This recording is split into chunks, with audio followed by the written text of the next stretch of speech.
Bismillahirrahmanirrahim. Allahumma sholli ala sayyidina Muhammadin wa ala alihi wa sahbihi ajmain, amma ba'du. Ja'alallahu wa iyyakum min ahli khairi wa sa'ada fid dini wad dunya wal akhirah. Wa sallallahu umurana wa umurakum wa umur ummati Muhammadin sallallahu alaihi wasallam fi sa'iril alam, khususatan fi Palestina wa ghairiha. Amin Allahumma amin. Ini sudah memasuki fase menertibkan apa yang terjadi dalam polemik nasab ini, karena saya lihat dinamikanya sudah meluas, sudah melebar kemana-mana, dan saya tidak terlalu suka kalau bicara sesuatu itu tidak ada cuntrungannya. Maka akan saya tarik kembali kepada tema utama, yaitu tesisnya Kiai Haji Imaduddin. Sepanjang yang saya baca dari apa yang beliau sampaikan, saya rumuskan yang pertama, 3 kesalahan utama atau 3 persoalan paling mendasar dalam tesisnya Kiai Haji Imaduddin. Yang pertama adalah menabrak kaidah baku ilmu nasab. Kiai Haji Imaduddin bicara tentang nasab apakah sahih atau batal. Sejatinya kalau kita berpikirnya secara normal, seperti wudhu misalnya, atau sholat misalnya, disebut sah atau batal itu sudah ada kaidahnya. Bagaimana nasab itu disebut subut atau sudah tetap sah, bagaimana disebut batal. Itu semuanya ada kaidahnya. Tetapi disayangkan sekali Kiai Haji Imaduddin ini membuat kaidah baru, yaitu batal kalau tidak ada kitab sezaman atau kitab yang mendekati. Kenyataannya, para ulama nasab itu yang masih hidup sekarang, para peneliti, para nakib, itu mereka tahu bahwasanya dalam 3 kitab yang disebutkan oleh Kiai Haji Imaduddin, kitab Muntaqilah, kitab Al-Majdi, dan juga kitab Tahdhibul Ansab, memang tidak ada menyebut nama Abdullah atau Ubaidillah. Tetapi mereka tidak lalu menyatakan Ubaidillah itu bukan putra Ahmad, lalu nasab Sadah Ba'alawi batal. Yang harus kita ingat adalah kenyataannya sama, yaitu tidak ada di dalam kitab-kitab itu, tetapi kesimpulannya berbeda. Kiai Imaduddin berbeda menyelisihi semua ulama nasab. Kenapa bisa kesimpulannya berbeda? Padahal kenyataan atau faktanya sama. Karena cara membaca dari kenyataan itu yang berbeda. Ulama nasab itu membaca kenyataan itu dianggap bukan sebagai alasan untuk membatalkan sebuah nasab. Karena nasab itu bisa subut dengan syuhroh, bisa subut dengan khutun nasabah. Syuhroh dalam Ba'alawi itu sudah terpenuhi, khutun nasabah dalam Ba'alawi pun terpenuhi. Kalau Kiai Haji Imaduddin membuat persyaratan sendiri atau aturan sendiri, maka tidak heran kalau kesimpulannya berbeda. Jadi nggak usah lagi tanya-tanya mana kitabnya abad ke-4, abad ke-5 dan seterusnya. Kenapa? Karena bukan itu cara mengisbat nasab. Kalau misalnya sama teorinya bahwasannya kalau nggak ada kitabnya batal, berarti tidak akan ada yang mengesahkan Ba'alawi. Tidak mungkin Sayyid Mahdi itu mengisbat Ba'alawi, tidak mungkin mentakrir, tidak mungkin memuat nama Ba'alawi dalam kitabnya. Karena mereka tahu Pak, kitabnya memang tidak ada. Artinya tidak ada itu adalah tidak ada yang dicetak seperti sekarang ini, yang bisa diakses ya. Itu yang pertama. Jadi berbeda di dalam membuat metodologi atau bagaimana menetapkan keabsahan sebuah nasab.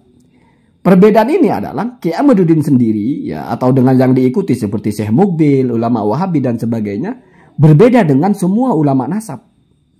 Ya, baik dari Nakibul Hijaz, Said Amin Qutbi, Ibrahim bin Mansur ya, yang nulis-nulis kitab nasab itu.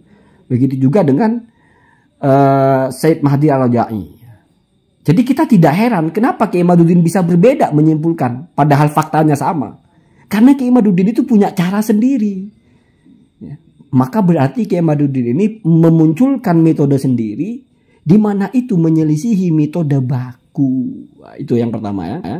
Yang kedua, misalnya Kiai Haji Imaduddin mengklaim dirinya mengikuti metode nasab.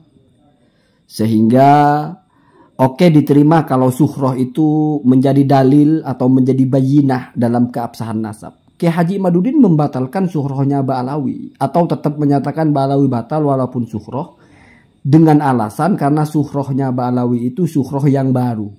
Jadi dianggapnya baru syuhroh sejak masanya Habib Asyakron, Abu Bakar Asyakron pada abad ke-9.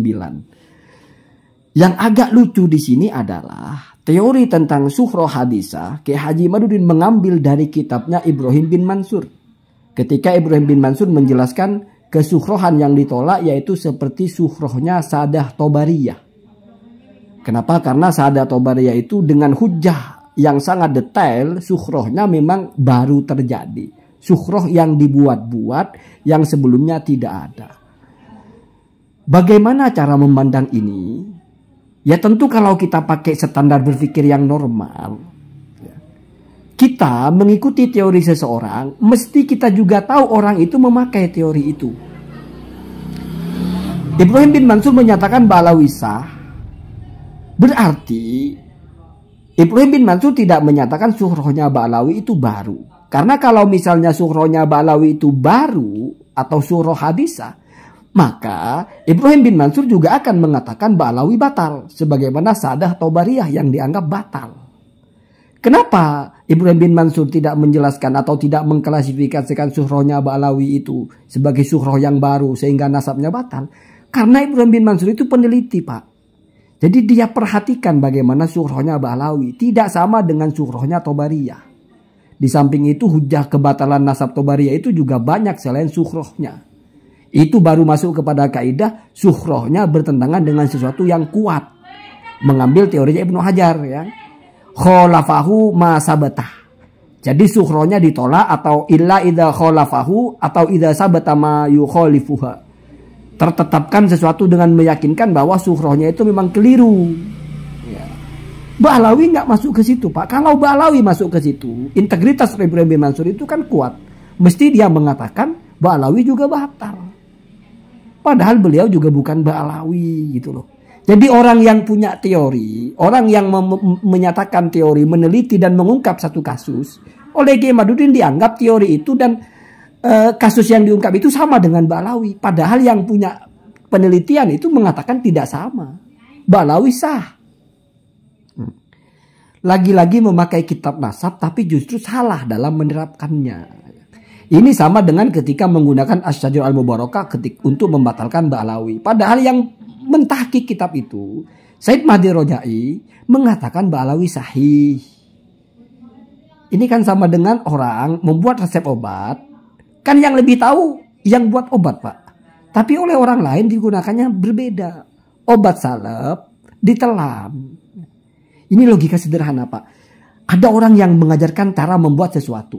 Mesti dia paling paham bagaimana itu. Lalu dipahami berbeda oleh orang lain. Kalau sudah meninggal misalnya, mungkin susah diklarifikasi. Ini orangnya masih hidup. Said Mahdinya masih hidup bahkan 2 kali. Ya. Secara tertulis menyatakan Ba'alawi sadah. Walaupun kata Kiai ngeprank. Dalam kitabnya Al-Muqibun juga ada. Bahkan mungkin akan dirilis kitabnya 8 jilid. Khusus bicara tentang sadah Ba'alawi. Gitu, Pak. Itu ulama nasab begitu. Yang terakhir, ini yang agak menggelikan sebetulnya.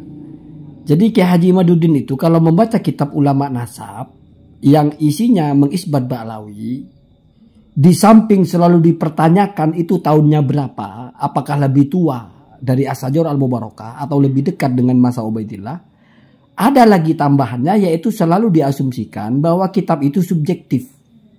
Misalnya ketika ada kitab Ar-Raudhul Jali, karangannya Said Murtado Az-Zabidi. Maka narasi Kiai Haji Imaduddin, oh itu kan yang nulis muridnya disuruh gurunya. Tidak mungkin membatalkan nasab gurunya. Bayangkan, Pak. Kalau seorang ulama yang selevel Murtado Az-Zabidi saja masih diasumsikan dengan asumsi tidak sikoh, tidak kredibel. Artinya nulis hanya pesanan. Ya nggak heran kalau kamu tuduh saya juga pesanan ya. Sekelas Murtado Az-Zabidi aja dianggap pesanan, dipesan oleh gurunya. Sehingga dia hilangkan kredibilitasnya, dia hilangkan integritasnya. Apalagi kalau membaca kitabnya Ba'alawi. Oh mereka kan memang mau jadi cucu Nabi. Ya. Nanti saya bedah ini secara intensif. Bagaimana Kiai Haji Imaduddin itu menabrak benar-benar kaidah nasab. Ya, ketika menolak kitab-kitab nasab Ba'alawi. Jadi siapapun yang mengisbat Ba'alawi itu dianggap ada masalah. Dulu saya masih ingat. Said Mahdi bahkan yang terbaru mungkin. Kenapa Said Mahdi tidak menerima pembatalan Ba'alawi? Mungkin karena Said Mahdi malu.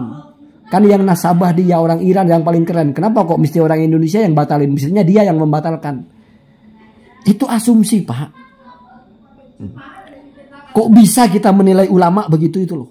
Kalau dari Ba'alawi, oh ini yang muhakik Ba'alawi, mestilah dia rubah-rubah, dia masukkan nasab leluhurnya biar sah. Kalau misalnya bukan Ba'alawi, oh itu kan muridnya.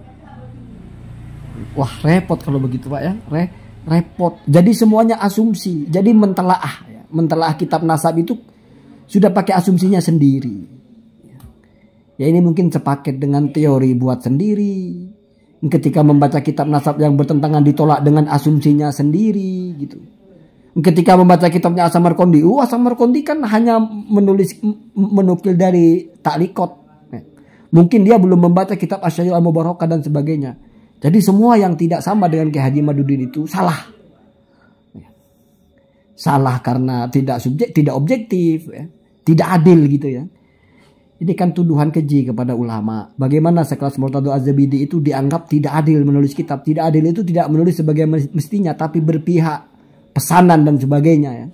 Kalau saya kamu anggap pesanan persetan lah ya. Tapi kalau ulama selevel Az-Zabidi aja masih dituduh dipesan oleh gurunya untuk memalsukan nasab Rasulullah Pak. Luar biasa kan. Memalsukan itu maksudnya apa? Bukan muntasib tapi ditulis muntasib. Tidak bernasab ke Rasul ditulis bernasab ke Rasul. Itu kan disuruh berdusta atas nama Rasulullah. Terus Murtadho Az-Zabidi mau gitu karena malu atau takut sama gurunya. Bahaya Pak kalau ulama begitu Pak. Kalau ulama hanya mengedepankan tidak enak hubungan emosional sehingga dia merubah yang benar menjadi salah atau yang salah dia benarkan, rusak Pak. Ini tuduhan serius sebetulnya ya. Sangat serius dan tidak perlu ilmiah kalau hanya bicara ini ya. Kenapa? Karena asumsinya Kiai Haji Imaduddin begitu saja. Cuman asumsi. Bahkan ketika bicara Ar-Raddul Jali sampai nuduh kitabnya Habib Hanif palsu. Padahal karena kitab dia buram, saking bernafsunya mau menolak kalau Az-Zabidi itu menuliskan nasabnya Ba'alawi. Jadi mulai dari dianggap kitabnya palsu, kitab orang padahal kitab dia yang buram. Yang kedua walaupun misalnya asli, Az-Zabidi subjektif ya, disuruh gurunya. Allahumma